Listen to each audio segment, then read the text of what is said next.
Hello and welcome to UGC NET literary sphere. So guys आज मैं आप लोगों के लिए लेक्चरर्स की कुछ वैकेंसीज हैं जो लेकर आई हूँ। और हरियाणा पब्लिक सर्विस कमीशन की तरफ से ये जो वैकेंसीज हैं ये अनाउंस की गई हैं। तो जैसा कि मैंने अभी आपको बताया, लेक्चरर की वैकेंसीज हैं, अलग अलग सब्जेक्ट्स में ही है और ग्रुप बी की ये वैकेंसीज बेसिकली रहने वाली हैं। ये बेसिकली जो वैकेंसीज हैं ये डायरेक्टरेट ऑफ टेक्निकल एजुकेशन में आई हैं। लाइक जो टेक्निकल एजुकेशन है, लाइक हमारे पॉलिटेक्निक्स वगैरह हो गए, तो वहां पर ये वैकेंसीज आई हुई हैं। तो उन वैकेंसीज के लिए जो भी लोग अप्लाई करना चाहते हैं उन सभी लोगों के लिए आज की जो हमारी वीडियो है ये बहुत ही ज्यादा इंपॉर्टेंट रहने वाली है। तो सबसे पहले तो इन्होंने ऊपर मेंशन किया है कि आप लोगों को अप्लाई कैसे करना होगा। तो अप्लाई करने के लिए इन्होंने साफ-साफ बातें बताई है कि जो भी लोग अप्लाई करना चाहते हैं उन लोगों के लिए ऑनलाइन खुद को रजिस्टर कराना जो है वो कंपलसरी होगा। यहाँ पर इन्होंने क्या किया है कि जो फर्स्ट कॉलम है, हमारा फर्स्ट कॉलम में इन्होंने एचपीएससी की ऑफिशियल वेबसाइट है ये मेंशन भी की है। जब आप यहाँ पर जाएंगे तब आपको रजिस्ट्रेशन का ऑप्शन मिलेगा, आपने रजिस्ट्रेशन करानी है। सेकेंड ऑप्शन क्या है कि after registration a login ID would be created and candidate will have to complete the registration process by using the login ID. जब आप एक बार रजिस्ट्रेशन करेंगे तो आपकी जो एक लॉगिन आईडी है वो क्रिएट की जाएगी और जो कैंडिडेट्स होंगे वो इस लॉगिन आईडी का यूज करके अपनी जो रजिस्ट्रेशन प्रोसेस है उसे पूरा करेंगे। थर्ड पॉइंट क्या मेंशन किया गया है कि जो परिवार पहचान पत्र है, जो आपकी वर्चुअल आईडी है, उसे आधार ऑथेंटिकेशन, जब आपकी बायोमेट्रिक अटेंडेंस होगी तो बायोमेट्रिक अटेंडेंस में जो परिवार पहचान पत्र है, जो वर्चुअल आईडी है, उसके लिए जरूरत पड़ेगी। देन आपका क्या है कि after completion of registration candidate can apply against the respective advertisement as per their qualification. Fourth point में कहा गया है कि जब आपकी रजिस्ट्रेशन प्रोसेस जो है वो कंप्लीट हो जाएगी उसके बाद ही आप लोग जिस भी एडवर्टीजमेंट के लिए, लाइक ये जो हमारी एडवर्टीजमेंट है, ये मैं आपको नंबर भी एक बार बता देती हूँ। इसका जो हमारा एडवर्टीजमेंट नंबर है आप देख सकते हैं 72 to 87 ऑफ 2024। ये आपका एडवर्टीजमेंट नंबर है। बेसिकली क्या है कि जो एडवर्टीजमेंट है, लाइक आपका जो फर्स्ट सब्जेक्ट है उसकी 72 है, फिर जो सेकंड सब्जेक्ट होगा एडवर्टीजमेंट नंबर उसका 73 होगा। तो इस तरह 72 से लेकर 87 तक ये टोटल सब्जेक्ट्स हैं। तो उसी के अकॉर्डिंग ही आपको जब आगे मैं आपको वैकेंसीज बताऊंगी कि किस सब्जेक्ट में कितनी है, वहां पर आपको सब्जेक्ट वाइज भी आपकी जो एडवर्टीजमेंट है नंबर है वो बता दिया जाएगा।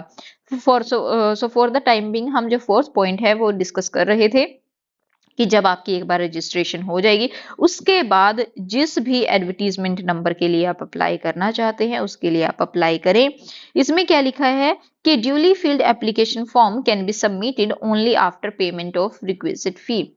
जब आप अपनी फी सबमिट कर देते हैं, फी सबमिट करने के बाद आपका जो फॉर्म होगा, आपने उस फॉर्म की एप्लीकेशन फॉर्म की जो प्रिंट आउट है बेसिकली उसे निकलवाना है। ये सिक्स्थ पॉइंट में बताया गया है। उसे प्रिंट आउट कराना है। प्रिंट आउट कराकर आपने उस पर अपने सिग्नेचर करने हैं और सिग्नेचर करने के बाद आप दोबारा उसे जो आपकी एचपीएससी की वेबसाइट है वहां पर अपलोड करेंगे। तो सेवंथ पॉइंट में बताया गया है कि जब तक आप साइन किया हुआ अपना जो फॉर्म है वो ऑफिशियल वेबसाइट पर सबमिट नहीं करेंगे तब तक आपकी जो एप्लीकेशन है वो एक्सेप्ट नहीं की जाएगी। मतलब आपकी जो आप अप्लाई कर रहे हैं वो आपकी जो एप्लीकेशन है वो कंप्लीट नहीं मानी जाएगी। सो पहले पूरा फॉर्म भरना है, फिर फी पे करनी है, फिर उसके बाद फॉर्म डाउनलोड करना है, प्रिंट आउट कराना है, प्रिंट आउट कराने के बाद उस पर अपने साइन करने हैं, साइन करने के बाद उनकी पिक्चर क्लिक करनी है और दोबारा एचपीएससी की ऑफिशियल वेबसाइट पर आपने सबमिट कर देनी है, अपलोड कर देनी है। बेसिकली अपलोड करने के बाद ही आपकी जो एप्लीकेशन है वो पूरी मानी जाएगी। तो ये इन्होंने प्रॉपर प्रोसेस यहाँ पर बताया है कि अप्लाई कैसे करना है। अब हम देख लेते हैं कुछ इंपॉर्टेंट चीजें, जैसे कि इंपॉर्टेंट डेट्स क्या है, कब से फॉर्म भरने शुरू होंगे। जो डेट ऑफ पब्लिकेशन है वो 6/11/2024 है। 6 नवंबर 2024 को इसे एडवर्टाइज किया गया था इन वैकेंसीज को। इसके बाद फॉर्म भरने की जो हमारी ओपनिंग डेट है वो हमारी है 7/11/2024, मतलब कि 7 नवंबर 2024 से फॉर्म भरने शुरू हो चुके हैं और 27 नवंबर 2024 तक हमारे जो फॉर्म है वो भरे जाएंगे। अब हम जो इम्पोर्टेंट है कि किस सब्जेक्ट में वैकेंसीज आई हैं, कितनी वैकेंसीज आई हैं, वो एक बार देख लेते हैं। तो सबसे पहले जो हमारा सब्जेक्ट बताया गया है लेक्चरर इन एग्रीकल्चर इंजीनियरिंग। तो सबसे पहले एग्रीकल्चरल इंजीनियरिंग की जो एडवर्टीजमेंट नंबर है वो है 72/20 2024। इसमें टोटल हमारे पास एक पोस्ट है। देन है हमारे पास लेक्चरर इन आर्किटेक्चर। आर्किटेक्चर की जो एडवर्टीजमेंट नंबर है वह है 73। टोटल 8 वैकेंसीज दिखाई गई हैं। देन है हमारे पास lecturer in automobile engineering. Automobile engineering की एडवर्टीजमेंट नंबर 74 है और इसमें जो टोटल वैकेंसीज हैं वो है हमारी 15। आप अपनी कैटेगरी वाइज देखते रहिए, मैं सिर्फ आपको टोटल वैकेंसीज बता रही हूँ। Then lecturer in civil engineering, आप इधर साइड में देख सकते हैं एडवर्टीजमेंट नंबर भी मेंशन किया गया है, तो ये भी आप साथ साथ देख लें। सो लेक्चरर इन सिविल इंजीनियर, इसमें हमारी टोटल वैकेंसीज 21 रहने वाली हैं। देन कंप्यूटर इंजीनियरिंग में जो टोटल वैकेंसीज हैं वो 36 है। इसके बाद इलेक्ट्रिकल इंजीनियरिंग की जो टोटल वैकेंसीज हैं वो हमारे पास 40 हैं। Lecturer in food technology, food technology में 4 वैकेंसीज हैं। इसके बाद हमारा आता है इंस्ट्रूमेंटेशन एंड कंट्रोल इंजीनियरिंग, तो इसमें हमारे पास टोटल 20 वैकेंसीज हैं। देन हमारे पास नेक्स्ट सब्जेक्ट है लेक्चरर इन mechanical engineering. So mechanical engineering की टोटल 30 वैकेंसीज हैं। इसके बाद हमारी आती है laboratory technology, lecturer in medical laboratory technology, तो इसमें हमारे पास जो टोटल वैकेंसीज हैं वो है 32। लेक्चरर इन फार्मेसी में हमारे पास है 11 vacancies. Lecturer in textile technology में हमारे पास टोटल 3 वैकेंसीज हैं। इसके बाद लेक्चरर इन फोरमैन इंस्ट्रक्टर, इसमें हमारे पास टोटल 6 वैकेंसीज हैं। देन हम अगर बात करें लेक्चरर इन फैशन टेक्नोलॉजी, तो फैशन टेक्नोलॉजी में टोटल 4 वैकेंसीज हैं। Then lecturer in library science, library science की टोटल 3 वैकेंसीज हैं। इसके बाद जो है lecturer in office management and computer application, इसमें टोटल 3 वैकेंसीज हैं। टोटल जो वैकेंसीज हैं वो हैं आपकी 237। सो जहां पे सब्जेक्ट का नेम लिखा है इससे जस्ट पहले आपको एडवर्टीजमेंट नंबर दिया गया है। अब हम आगे जो इंपॉर्टेंट चीजें हैं वो भी डिस्कस कर लेते हैं। यहाँ पर जो ऊपर आपको कैटेगरी मेंशन की गई थी GENUR, इनकी फुल फॉर्म बताई गई है, तो आप डिटेल में अपने हिसाब से देख सकते हैं। अब यहाँ पर इन्होंने क्या किया है, हर एक सब्जेक्ट की जो क्वालिफिकेशन है, इसेंशियल क्वालिफिकेशन है बेसिकली, वो मेंशन की है कि जैसे कि बैचलर और मास्टर ऑफ इंजीनियरिंग और टेक्नोलॉजी डिग्री आपके पास होनी चाहिए। अगर आप लोग एग्रीकल्चर इंजीनियरिंग के लिए कर रहे हैं अप्लाई, तो एग्रीकल्चर के फील्ड में ही आपकी जो बैचलर और मास्टर डिग्री है वो होनी चाहिए। कोई भी एक डिग्री है उनमें से आपके पास फर्स्ट क्लास से आपने पास की होनी चाहिए। आपकी चाहे बैचलर डिग्री है चाहे मास्टर्स डिग्री है, वो आपकी फर्स्ट क्लास में पास हुई होनी चाहिए एक रेप्यूटेटेड इंस्टीट्यूशन से। इसके बाद सेकंड इन्होंने लिखा है कि हिंदी या फिर संस्कृत सब्जेक्ट की जो नॉलेज है वो 10वीं तक और हायर एजुकेशन में आपके पास होनी ही चाहिए। इसी तरह से सभी सब्जेक्ट की जो आप देख सकते हैं इसेंशियल क्वालिफिकेशन इन्होंने यहाँ पर मेंशन की है, तो जो भी आपका सब्जेक्ट है उसके अकॉर्डिंग आप लोग देख सकते हैं। ये जो एडवर्टीजमेंट नंबर है इसका लिंक भी मैं आपको इस वीडियो के डिस्क्रिप्शन बॉक्स में प्रोवाइड कर दूंगी, राइट, तो वहां से आप अपने सब्जेक्ट के अकॉर्डिंग देख सकते हैं। अब हम चलते हैं जो सबसे इंपॉर्टेंट रहेगा स्कीम या पैटर्न ऑफ एग्जाम की, एग्जाम आपका किस अकॉर्डिंग होगा। तो सबसे पहले तो आपका स्क्रीनिंग टेस्ट होगा। ऑब्वियस सी बात है कि स्क्रीनिंग टेस्ट जो है वो ऑब्जेक्टिव बेसिस पर होगा, MCQs बेसिकली उसमें आएंगे। टोटल 100 MCQs आएंगे आपके पास, 2 घंटे का टाइम होगा। जो भी लोग ये जो एग्जाम है स्क्रीनिंग टेस्ट है इसे क्लियर करेंगे वही पर्सन जो है वो सेकंड एग्जाम में बैठ पाएगा।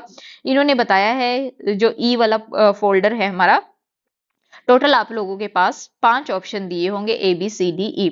अगर आप लोग क्वेश्चन को अटेम्प्ट करना चाहते हैं तो आप A B C और D इन चारों में से कोई भी एक सर्कल डार्क करेंगे। बट अगर आपने मन बनाया है कि मेरे को ये क्वेश्चन अटेम्प्ट नहीं करना है तो इस केस में आप लोगों को ई सर्कल जो है वो फिल करना होगा।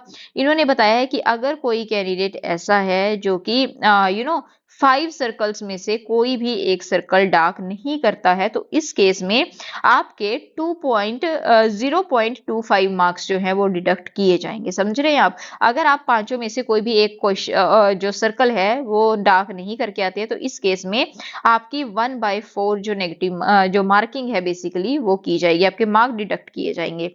इन्होंने बताया कि अगर कोई ऐसा कैंडिडेट है जिसने 10% से ज्यादा क्वेश्चन जो हैं वो बिना कोई भी ऑप्शन डार्क किए छोड़ दिए हैं तो उसे क्या किया जाएगा, डिस्क्वालीफाई कर दिया जाएगा।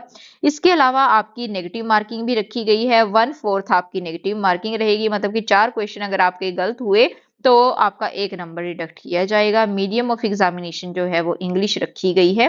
तो ये सभी बातें इन्होंने यहाँ पर बताई हैं। इसके बाद जो पर्सन फर्स्ट एग्जाम क्लियर करेगा, फिर वो सेकंड एग्जाम पे आएगा। सब्जेक्ट नॉलेज टेस्ट जो होगा आपका, ये आपका सब्जेक्टिव रहेगा। टोटल मार्क्स इसमें 150 होंगे। 3 घंटे का आप लोगों को टाइम दिया जाएगा। और अगेन जो लैंग्वेज है, मीडियम ऑफ एग्जामिनेशन है, वो आपकी इंग्लिश ही रखी गई है। फिर इसके बाद आपका इंटरव्यू है। इंटरव्यू आपका होगा, जो इंटरव्यू की वेटेज होगी वो 12.5% होगी। और जो आपका सब्जेक्ट नॉलेज टेस्ट था, ऊपर मैंने बताया था सेकंड नंबर पे, उसकी 87.5% उसकी वेटेज होगी। तो ये हो गया कि आपने क्या प्रोसेस फॉलो किया जाएगा, किस तरह से सिलेक्शन होगी। 7th कॉलम अगर आप देखेंगे तो इसमें आपको सैलरी बताई गई है। सैलरी क्या रहेगी, 9300 से लेकर 34,800 तक सैलरी रहेगी, प्लस 5400 जो है वो एजीपी आपका होगा। सो इसके बाद आप देख सकते हैं ये सर्विस रूल्स हैं पोस्ट के लिए, कुछ इन्होंने इंपॉर्टेंट जो बताए हुए हैं ये आप लोग देख लेना अपने अकॉर्डिंग। एज लिमिट बता देती हूँ मैं। एज लिमिट में इन्होंने लिखा है कि जो भी लोग अप्लाई करना चाह रहे हैं, सो लास्ट डेट जब तक अप्लाई हो रहा है 27 नवंबर तक, तो उस पर्सन की जो एज है वो 21 साल से ज्यादा होनी चाहिए। और मैक्सिमम एज लिमिट है आपकी 42। और जिस दिन तक आप फॉर्म फिल कर रहे हैं उस दिन तक आपकी जो एज है वो 42 से ज्यादा नहीं होनी चाहिए, मतलब कि मिनिमम 21 और मैक्सिमम 42। यहाँ पर इन्होंने बताया है कि किन किन लोगों को एज रिलैक्सेशन दी जाएगी, कितनी दी जाएगी। जैसे कि शेड्यूल कास्ट ऑफ हरियाणा है, इनको 5 साल की एज रिलैक्सेशन दी जाएगी। एज मतलब क्या हुआ कि जो लोग शेड्यूल कास्ट से बिलोंग करते हैं पर उनकी एज 47 हो गई है, वो लोग भी अप्लाई कर सकते हैं, राइट। इसी तरह सभी कैटेगरीज के लिए यहाँ पर एज से रिलेटेड जो रिलैक्सेशन है वो बताई गई है अच्छे से। ये आप देख लेना अपने अकॉर्डिंग जैसे आपको जरूरत होगी। इसके बाद हम बात करते हैं सीधा जो आपकी फी कितनी है, आपकी एप्लीकेशन फीस जो है वो कितनी रखी गई है। ये कुछ इंपॉर्टेंट इंस्ट्रक्शन है, आप लोगों को इनको अप्लाई करने से पहले एक बार जरूर पढ़ लेना चाहिए। इस वीडियो में मैं सब कुछ एक साथ कवर नहीं कर सकती हूँ, तो इसीलिए मैं आप लोगों के रेफरेंस के लिए लिंक मैंने आपको बोला है कि एडवर्टीजमेंट का जो लिंक है वो मैं डाल दूंगी, वहां आप जाएं और सारी की सारी जो एडवर्टीजमेंट है उसे अच्छे से फिल कर ले, रीड कर ले, सॉरी। अब हम देखेंगे एप्लीकेशन फीस। तो एप्लीकेशन फीस का इन्होंने बताया है कि जो भी मेल कैंडिडेट्स हैं जो कि जनरल कैटेगरी से बिलोंग करते हैं, चाहे वो डिपेंडेंट है एक्स सर्विसमैन ऑफ हरियाणा के कोई भी है, मेल कैंडिडेट जो जनरल कैटेगरी से बिलोंग करते हैं, या फिर जो मेल कैंडिडेट्स हैं जो कि backward class of creamy layer से बिलोंग करते हैं। इसके बाद जितने भी दूसरे स्टेट हैं, दूसरे स्टेट के जो कैंडिडेट्स हैं चाहे वो किसी भी कैटेगरी से बिलोंग करते हैं, तो मेल कैंडिडेट्स की जो फीस रहेगी वो आपकी 1000 रुपीज रहेगी।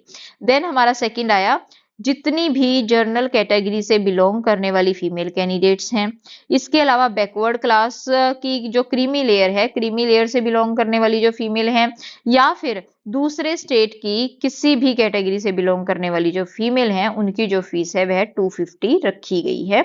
देन हमारा थर्ड आता है कि एससी, बीसीए, बीसीबी जो हरियाणा के हैं, जो कैंडिडेट चाहे वो मेल हैं चाहे वो फीमेल हैं, जो कि एससी कैटेगरी, बीसीए और बीसी कैटेगरी चाहे वो नॉन क्रीमी लेयर है, इससे जो लोग बिलोंग करते हैं या ईएसएम कैटेगरी से बिलोंग करते हैं हरियाणा की, उनकी फीस भी 250 रखी गई है। जो इकोनॉमिकली वीकर सेक्शन है उनकी फीस भी 250 रखी गई है।